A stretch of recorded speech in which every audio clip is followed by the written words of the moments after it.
Hey guys, welcome back. Obviously, I'm doing good. This is another video. My mouth is a little numb, so ignore how I talk. I just had a deep cleaning and it's the best feeling ever, but the after process numbing is weird. It's a little weird. But I wanted to come on and have another sit down girl chat. Let's talk, sis. Um this is gonna be, I don't know how the amount I want to do, but this is gonna be 13 deep topics I feel like every woman needs to hear again, that isn't often talked about. So we're just gonna have a little girl chat. But anyways, hey sisters, if you're a guy that follows, thank you, I appreciate you too. Hello to you too. Welcome back to my channel. If you're new here, I'm Joy. Welcome to Joy Serendipity. I'm your virtual big sister. And this is where we get real and reflective. And today's video is a long, deep girl chat. So grab a snack, light a candle, enjoy this in your bubble bath, sit outside, enjoy the weather. Because I'm going to take a look and dive deep into a few topics that I feel like a woman should reflect on at some point in her life, in her journey. And let's talk about identity, growth, grief, femininity, and everything in between. I have some notes for me so I don't miss anything.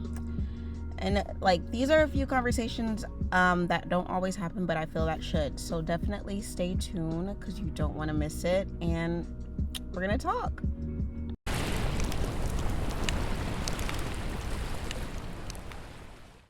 Welcome back. We're gonna jump right in.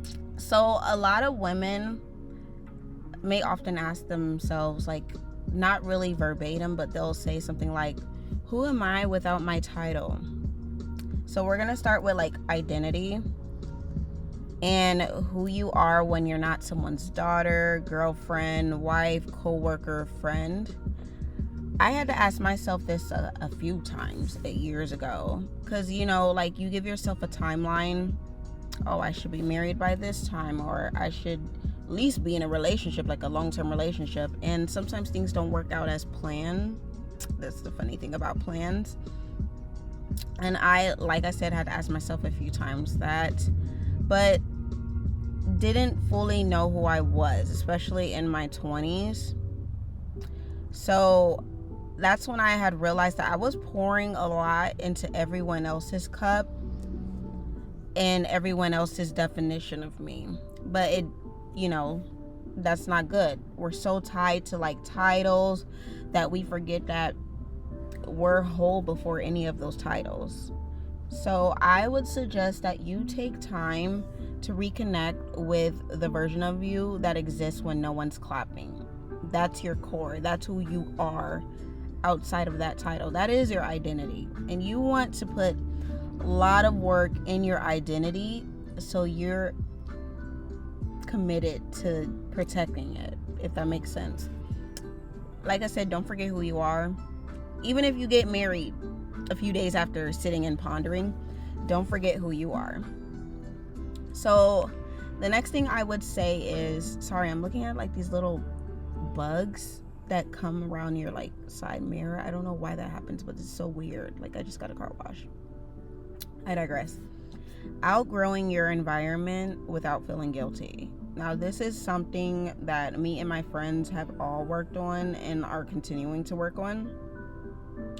Sometimes growth looks like moving forward even if others stay still.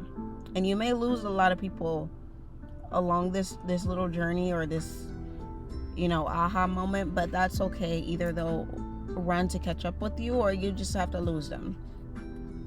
So whether it's your hometown, your friend group, or certain habits, because even habits, like, I've outgrown this habit, you're not a bad person for evolving.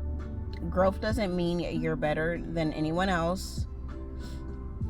It just means you're becoming who you were always meant to be. Honor your past, but don't let it hold you hostage. Because if you let it hold you hostage, you won't reach your fullest potential, or you won't see what all you have in you, the strength, the resilience, all of that stuff. So definitely take time and realize it's time for me to grow, and whoever I lose along the way just was not meant to be in the next chapter.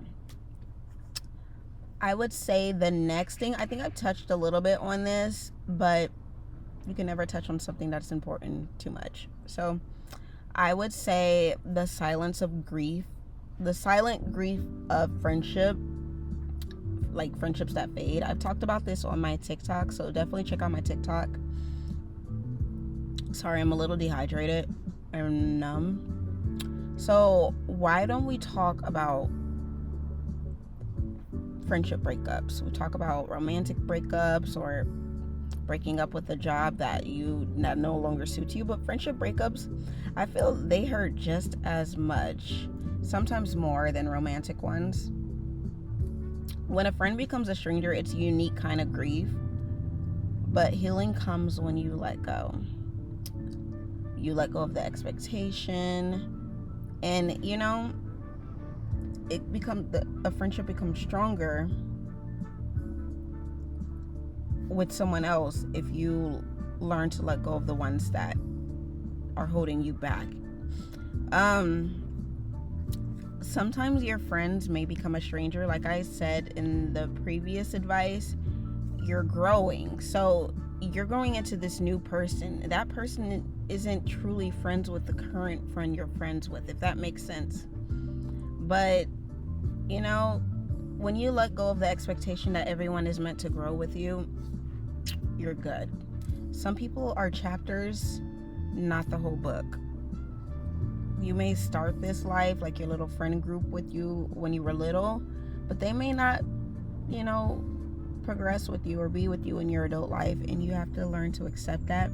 Say thank you for the years that we had together, but I'm in this new place in my life and I have to part ways with you. I would say another thing that we don't talk about is navigating loneliness in the age of constant connection. So we have the social media, we have the need to always feel to be around someone. A lot of people do. But I would say you can have 100 comments and thousands of followers and still feel unseen. Loneliness is different today. It's not always about being alone, but feeling emotionally disconnected. What's helped me with nurturing meaningful connections are the people I can be silent with. Have you ever sat with a friend and you guys didn't have to fill the silence with something? Like, you didn't have to have constant banter. You could just sit there and both of you just be laying down, just thinking. Those type of friendships are the ones that I cherish. And I feel like the people I can be silent and unfiltered with, or just be around without performing, that's the kind of intimacy that I crave and that we all should crave, especially in the day and age of digital connections. I would say another thing is reclaiming femininity on your own terms. So there's no one way to be feminine, despite what society tries to tell you. Oh, you need to cook it clean and do this and wear frilly dresses and blah blah blah. For so long I thought being soft was weak, but softness can be powerful. Being nurturing, intuitive, emotional, those are strengths that society tried to frame as being weak.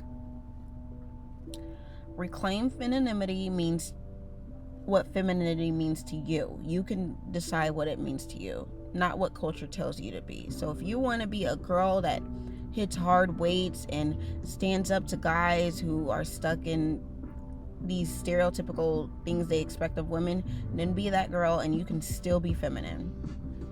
But yeah, there's a whole list of things I thought I wanted to talk about, and I don't want to skip past them. So the next thing is how to let go of a life that you thought you had. This is something that I struggle with, because you can have these plans for yourself and you truly wanted it to come into fruition. And sometimes that doesn't happen, and that's like the biggest pain and the biggest letdown.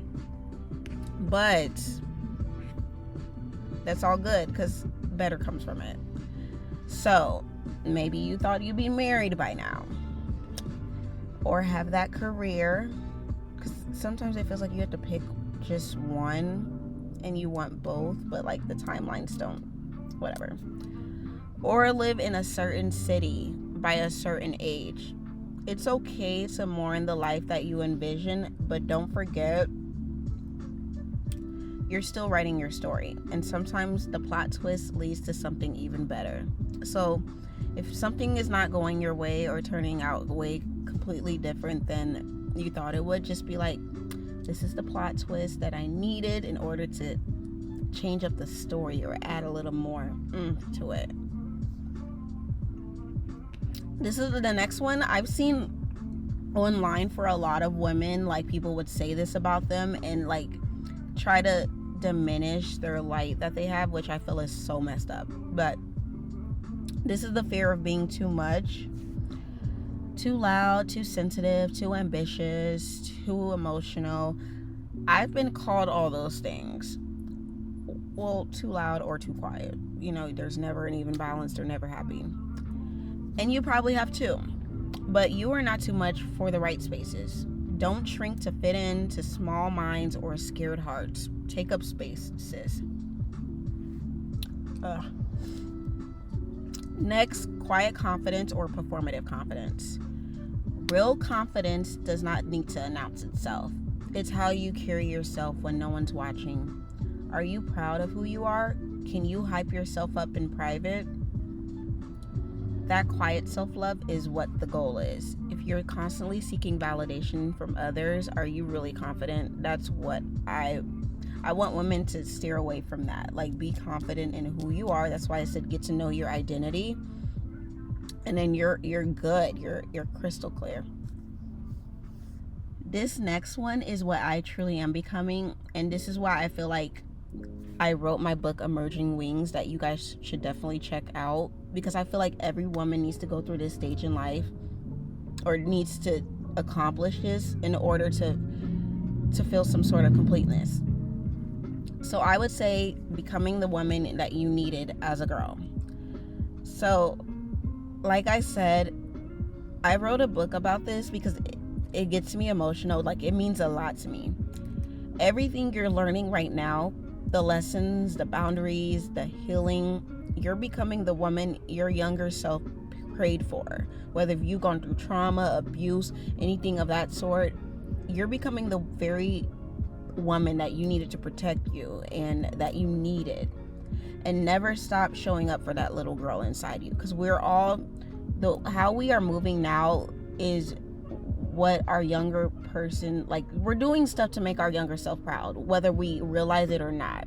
And so becoming that woman the younger girl needed, she needs you, and never forget that. Definitely check out that book that I wrote, though, because we all go through a metamorphosis, and you need to realize that everything like ties together. I'll just put the description in the link below, and definitely check it out. Also, the older you get, I feel like you're constantly trying to get back to that size you were as a kid, which is not gonna happen. Like, let's just say it. It's not gonna happen. You need to accept it. And this is how to feel safe in your body again. If you dealt with trauma, rejection, or years of self-hate, it's hard to feel safe in your skin, but healing starts with grace. Practice body neutrality. I remember Rihanna was being interviewed, I think this was years ago, and she said that she learns to accept her body in all stages, whether it's from being bloated to being model thin to being like after pregnancy. She accepts her body and appreciates it, and like, she just is proud of her body at all stages of life, which is what all women need to get to. Rest, nourish your body, nourish yourself. Your body is your home. You don't have to love it every day, don't get me wrong, but treat it with kindness. So even with the words or what you think about yourself, be kind to yourself. Next thing is success without burnout. You don't have to kill yourself to be worthy. Burnout isn't a badge of honor. It isn't. Because at the end of the day, the only one who reaps the consequences, you'll reap the benefits, but you'll reap the consequences of being extra tired, not getting to enjoy the fruits of your labor, being overwhelmed, anxiety, depression. You're the one who's going to have to deal with that. So, like I said, burnout isn't a badge of honor. True success feels aligned. You can be ambitious but still be rested, right? You can move with intention, not exhaustion. That is the new luxury. Relaxation is a luxury. In a world of you need to have 3 jobs, a side hustle, and you need to do this and that, they're just wanting you to move with times and keep going with the hustle culture. It's okay to rest. It's okay to sit and think like, hey, I need a break. Okay, cool. Breaks are cool. We admire people who say, yeah, I need a break. The next thing is, I feel like this deals with family a lot. Family and childhood friends. But when you're no longer the girl everyone knows or knew, you aren't obligated to be the version of you that made others comfortable. Okay? You're going to grow. And if they can't accept that, then they're truly not growing themselves, and that's not a good look. Right? It's okay people don't recognize the new you. That's growth. And they're going to have to learn to either get with the times or fall back. And, you're not here to be understood by everyone. You're here to be authentic to yourself. You came into this world alone, you're going to leave this world alone. So that line between your birth date and your death date needs to be something that you did for you. That you came here and accomplished things that you weren't living for someone else. Okay? Obviously, if you're religious, you're going to live to follow what you feel like God was meant for you to do. But, that's understood. But you living for other people on this earth, no, don't do that. Do what it is that you love, and if people have an issue with it, go find some new people that are okay with it. And also, I feel like the last thing I would say is ask yourself, is it love or attachment? Let's be real. Sometimes we think it's love, but it's really fear of being alone. A lot of people are in relationships with people that they don't really truly want to be with, but they're scared of being single because of the thing that was said about single people. So, yeah. The idea, let's be real. We think we're loved, but it's really fear of being alone, like I said. The idea of who they could be, living for their potential and not actually looking at their credentials, as I already said. Learning to love yourself first will help you spot the difference between genuine love and emotional dependency. You deserve real, so stop settling for these people who are feeding you lies, feeding you a narrative, or feeding you a dream. Because they will waste your time. Trust me, I know. A few years of my 20s were wasted for a man that just spewed lies and wanted to keep, me at distance because he wasn't ready, but I can't let anyone else have you. That's toxic. But that was deep. If you made it to the end, I love you guys. I hope something in this video spoke to your soul. Remember, growth isn't always pretty, but it's always worth it. If you felt seen today, comment "I'm becoming her" down below. Don't forget to like, subscribe, and share this with the sister who needs it. I'll see you guys in the next girl chat. The girls chat. Can't even talk. The girl chat. I'm gonna go put some ice on my mouth. I'll see you guys later.